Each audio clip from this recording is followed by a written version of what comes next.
This is why you should be nicer to customer service representatives. After graduating from high school, I got a job working as a waitress at a local restaurant. It was a popular place, especially during the holiday season. A few days before Christmas, a woman came in wanting to pay for and pick up a phone order. On this day, we had 7 pages of takeout orders, each page containing 10 to 13 orders. I asked her for the name on the order, and she gave me 3, saying that she didn't know who placed it and she was just picking it up. I found a few matches, but none were the right order. As I reached the last page, I told her those names didn't match with the order. She was visibly annoyed and gave me 2 other names. I went back to the first page and searched again.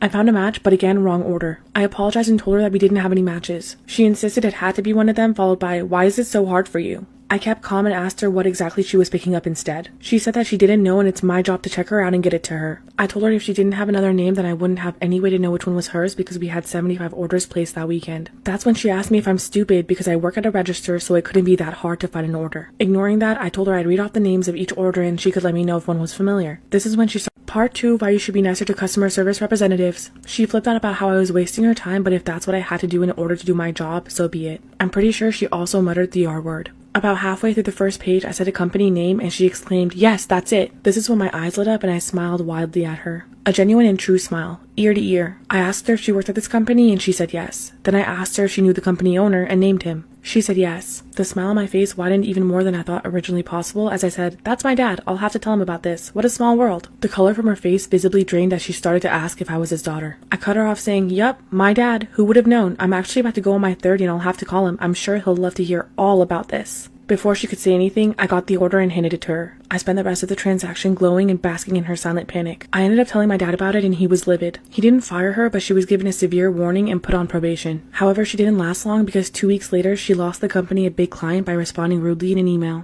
Story time of how I got bullied for talking to a catfish. When I was a sophomore in high school, I got a random Facebook request, and at the time, I thought the more friends you had, the more cool you were. So I accepted the request because it was from someone who lived in my county, and I thought, okay, someone's got to know the kid. We're going to call him JJ, and we started talking nonstop, day and night, messaging back and forth, and one night he asked to call me, and I said, okay. It ended up turning into a nightly thing, and people at my school got wind of him. Because of this, I was bullied to filth and wasn't very tech savvy, so I did not know about reverse image searching. I ended up being accused of creating a fake Facebook page to pretend I had a boyfriend. This haunted me throughout high school and I stopped talking to him. Flash forward to my sophomore year of college and I started hanging out with a group of stoners. I never touched the stuff because I'm an athlete, but they were good people. Kid walked in with the same exact name as JJ, first, middle, and last name. And we ended up talking about how.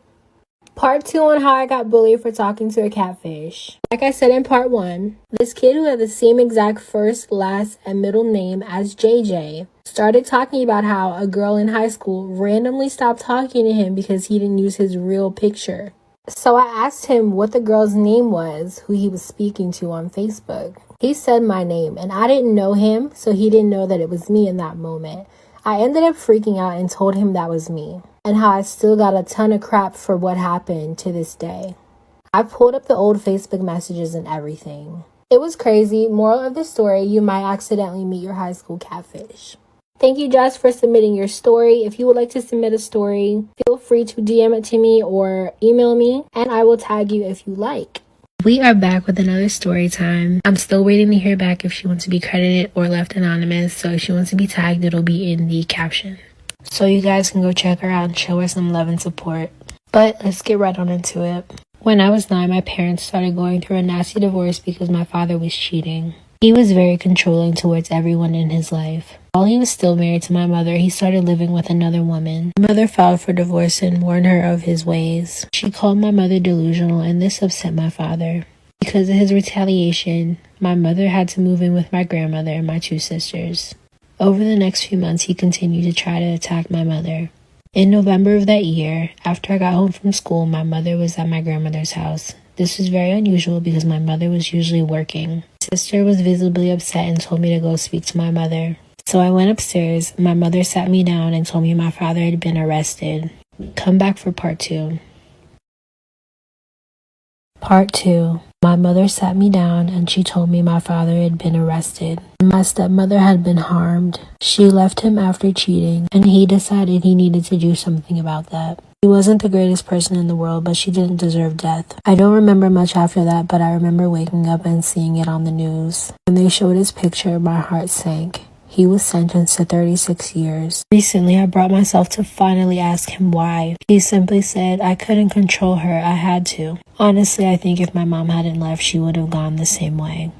Thank you again for submitting your story. If you're watching this and you would like to submit a story, feel free to email or DM me. Story time about my Hills Have Eyes moment in Texas. I was driving from New Orleans to Oregon. It was just me and my year-old pit bull in a 14-foot U-Haul truck crammed with everything I owned. I was driving on a lonely stretch of highway through central Texas when I realized I hadn't seen a town or exit for a long while. My giant U-Haul was running low on gas and I was starting to freak out. That's when I saw a small town coming up. I gas up and I'm ready to go, except I cannot for the life of me find my way back to the highway. I circled the town 4 times and I start to get frustrated because I can literally see the highway but I can't get back to it. I decide to go into the gas station and ask the attendant for directions. There's a skinny guy with black hair dangling in front of his eyes that looks like he could use a good wash. When I ask for directions, he's a little rude. He never looked up and kept looking down at the magazine, but gave me directions that didn't sound right at all. He told me to follow a road that would get me to the highway in 17 miles. I was dumbfounded. I point out that I didn't drive that far from the highway to get into town and I can see it from here. He seems annoyed and gives me some explanation about the road curving around that doesn't really make sense. When I got to my car, my body was trembling violently and my heart was racing, seemingly for no reason. I had the most terrible feeling and I didn't know what to do.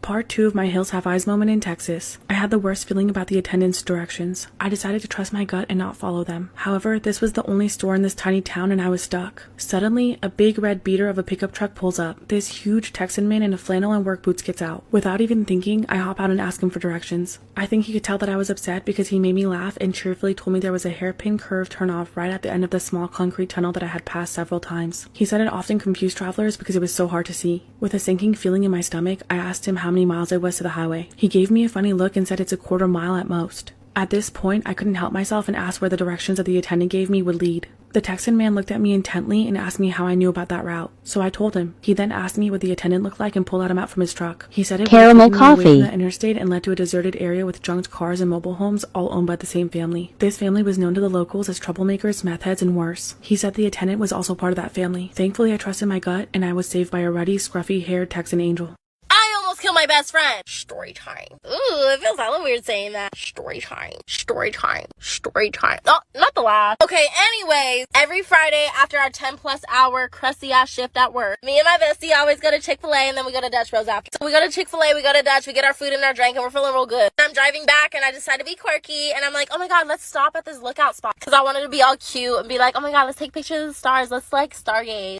Like, who lets me make decisions? Because bad shit always happens. So I park, and keep in mind, this is on a cliff. We're only sitting there for about 10 minutes, and then all of a sudden, this guy starts charging towards my car. So I notice him, and I scream. I'm like, oh! And then I lock my car, because I don't know if he had a gun or whatever. And then he walks to my car and knocks on the window. And I'm like, oh, hell no, this cannot be happening to me. My friend sitting in the passenger seat laid down, thinking that the guy can't see him. And I'm just staring at this guy like, ooh. As he's staring at me, he puts something up to the window. And I think he's about to shoot us. Ew, I have to make a part 2. I'm so sorry. I almost killed my best friend. Story time. Part 2. So the guy's at my window, right? And he's knocking. I'm just sitting there scared as fuck. Like, oh my god, what the fuck does he want? Like, is he trying to kidnap me? Is he trying to steal from me? Does he want to ride? Does he want to ride? If you know what I mean. And my friend's not being any help. He's just laying there acting like he's invisible. I felt like I was in this alone. So the whole time I'm staring at this guy, I'm just thinking, how the hell am I going to get out of this? Because if I did a 3-point turn, which is how I would have to leave, what if he pulled out his Glock? Like, Jamal, don't pull out the 9. So I made the executive decision to roll down my friend's window. I roll down my window and ask, sir, do you need help with something? This man really asked, do you need some tree? After he asked me that, I was so relieved. But I was so angry. Like, how did I get so afraid of the local drug dealer? After that, I said no, and then I sped off. And then I almost hit a deer, and then swerved into oncoming traffic, and then swerved right back into my lane. God was testing me that day. I swear to Bob. And that is how I almost killed my best friend. Period. Story time. This is a submission. She wants to be left anonymous, so we're just gonna call her Jay. This is the time my best friend got caught in a little chugga chugga choo choo train in the bathroom.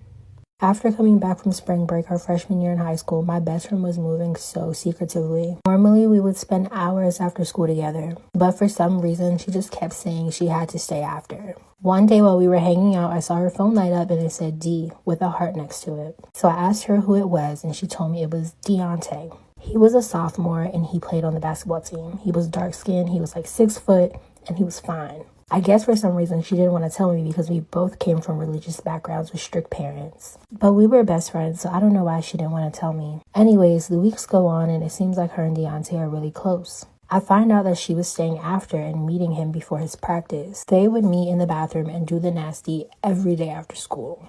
I'm so sorry. You guys are gonna have to come back for a part 2. Part 2. So like I said, her and Deontay were meeting up in the boys' bathroom every day after school. One day, he brought his friends with him. Normally, there would be no teachers around at this time because the coach worked at another school. But this day, the coach showed up early and he heard what was going on in the bathroom. He walked in on them and he immediately sent all of them to the principal's office. They were all expelled for the rest of the school year. My best friend never came back. Like I mentioned, she came from a strict family, so she had to go to an all-girls private school after this. Thanks for submitting your story.